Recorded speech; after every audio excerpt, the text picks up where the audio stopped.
Welcome back, my people. Welcome to episode 7, Isrock's Movie Reviews. Very, very excited about this review. This is lucky number 7, man. This is In the Heights, and I'm going to go into a lot of detail in this review because, man, watching this movie brought me a lot of nostalgic memories, man.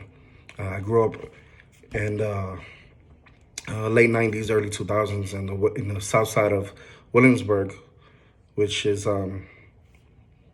for us back in the day considered the South Side. I grew up on South Fourth, between South Fourth and South Fifth, but I always played in South Third and always repped South Third back in the day before it became gentrified. And watching this movie reminded me so much of the past, and man, it made me feel good. It made me feel like a kid again. This movie made me cry, laugh, got me mad a few times, but overall, I had a great time. Let's start off with the positives, man. You have Anthony Ramos, who plays a man named Usnavi. Man, Anthony Ramos, we have to clap it up for him. He took this role, he grabbed it by the horns, man, and he is so, man, the charisma from this guy just leaks.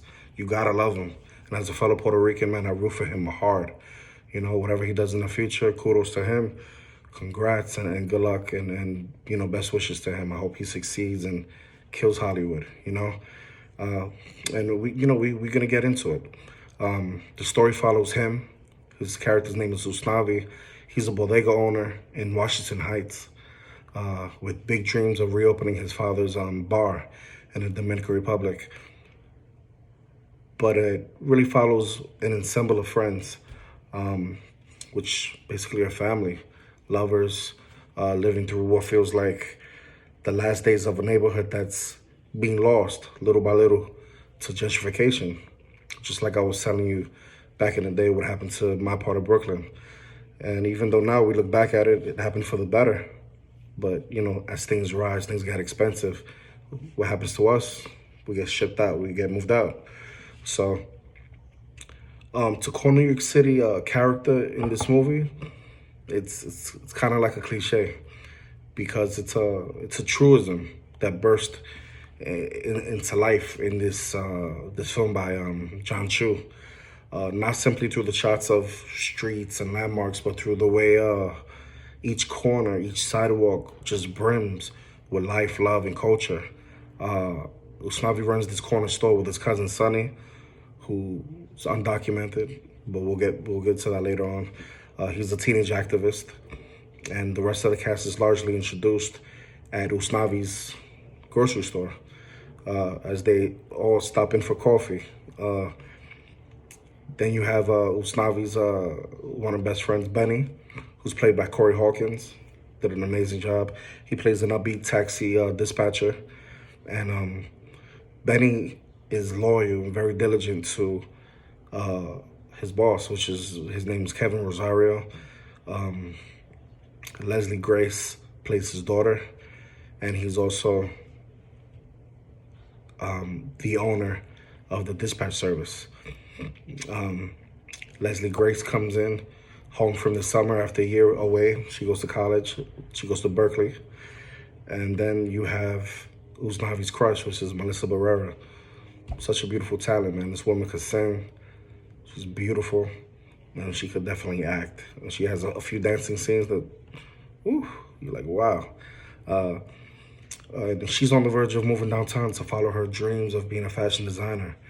And there are a whole host of neighborhood gossips who work at the local nail salon.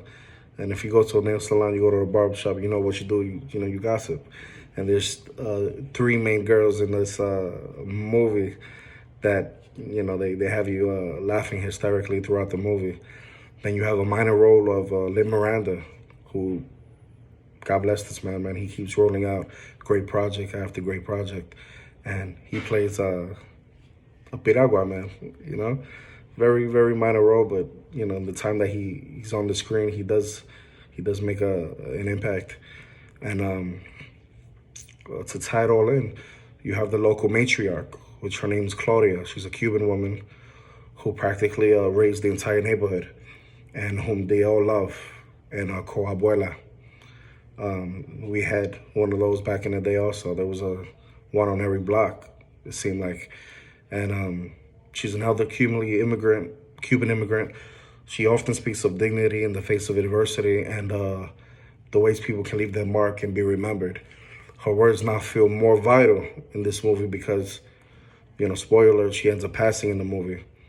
And what I love about this movie is it's diverse. Unlike what you heard in probably prior reviews or uh, news outlets and stuff like that, this movie was pretty diverse. Yeah, it could have added a little more color, but you look at the four main roles. Anthony Ramos, which is Puerto Rican in real life, plays a Dominican in the movie. Mark Anthony plays a Dominican in the movie. Leslie Grace, who's Dominican, plays a Puerto Rican. Melissa Barrera, who's Mexican, is in the movie. Corey Dawkins, a black man, in the movie. Jimmy Smits, also another Puerto Rican. You have representation that goes Puerto Rican, Dominican, Mexican, Cuban, and the list goes on. I thought that at the same time, this was a multi-stranded, multi-layered, intergenerational story. And it demonstrated hard work and sacrifice. And I could only picture, I didn't grow up in Washington Heights, but I could just picture the scent of the warm coffee in the air just outside of, the 181st subway stop, where a kaleidoscope of dreams are there lingering as gentrification is occurring in the neighborhood and you don't know what's going to happen. And then on top of that, one of the main things in the movie is the subplot is that there's a blackout. So not only they're feeling powerless by all means because they don't have the power to change what's going on in their neighborhood, but at the same time, there's no power in their neighborhood. So they're basically chilling outside, playing in pumps, celebrating each other. But that doesn't happen till pretty much towards the end because throughout the movie, everybody has their own individual dreams. I thought this movie was really very smart. It was thought out and it was different from the play. I remember my wife got to see the play. I never got to see the play, but when we saw the movie, she definitely made me aware of the differences between the play and the film version. At the intersection of all this is the likable and magnetic bodega owner, man. Anthony Hamilton really puts the story together. He's undeniably the focal point of the movie. It gets complicated because, he's in love with Vanessa, who wants to be a fashion designer, who wants to move downtown into her own place, who works at the salon. Then at the same time, he has his cousin that he wants to help raise because his father, who's played by Mark Anthony, like I mentioned, is a drunk. And also he's undocumented. So when Abuela dies, she actually plays the lotto and, the famous song, 96,000, whatever it is, he wins, but doesn't know because when she dies, she leaves the ticket in her apartment in a box.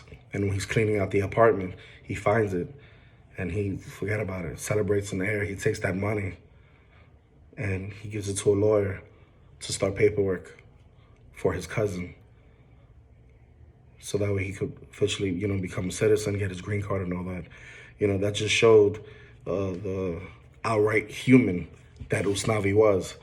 And it's crazy because throughout the whole movie, it started out as he's in a beach in the Dominican Republic speaking to a bunch of kids. And in the beginning of the movie, I'm like, okay, it's probably one of those movies where it starts from the end and you're going to see how we got there.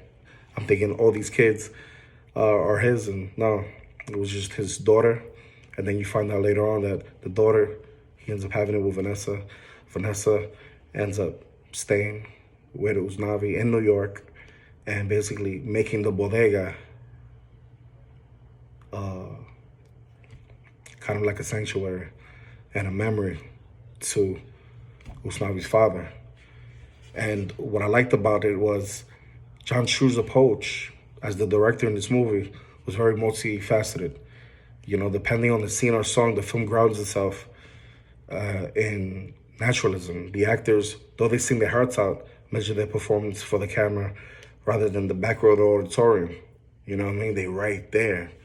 You know, this has to be one of the best movies converted from Broadway to a film in a very long time. And I was just overwhelmed, you know. Being a Latino, this movie really stands out and brings something out of you that you just want to scream at certain points of the movie, you know. And the Heights moves smoothly between cinematic realism and the magic of the stage and a defined musical about what it means to belong and what it means to be remembered. It's one of the most moving and joyful films I've seen this past year. And man, I give it 9 out of 10 easily. And as a fellow New Yorker myself, that's why I'm wearing my Yankee hat just to represent this movie. This movie was amazing. I recommend you go watch it, have fun, see it with the family. It's gonna definitely bring you guys together. It's gonna make you question, how Hispanic are you? You know what I mean? When you see your flag, how excited you get. It brought those questions to mind. And lastly, it tells you that as Spanish people, Latinas or Latinos, that we're not invisible. You know, the world sometimes bypasses us, but you know what I mean? There was a number in the movie, Carnaval de Barrera, Jesus Christ. There's a scene where a little boy passes Usnavi, the main character, the Dominican flag. And that scene was crazy because Usnavi is wearing a shirt that says Nueva York. And they just start to represent Mexican, Cuban, Dominican, Puerto Rican. You have Colombian flags, you have Honduran flag, you have all the flags, it seems like, in this back building area. And that's one of the scenes where I just blew my mind. One of my favorite scenes in the movie. And that was a key moment for me that left me speechless. I said, damn, whatever Lin Miranda does, I'm on board. So, you know, that brings me to the next review, which I hope you enjoy. I hope you enjoyed this one. And man, God bless. Don't forget to subscribe. Please hit the like button. And don't forget, man, share this. Share this with your friends, the ones you love, and let's keep growing as a community. Let's keep growing as a people. Peace.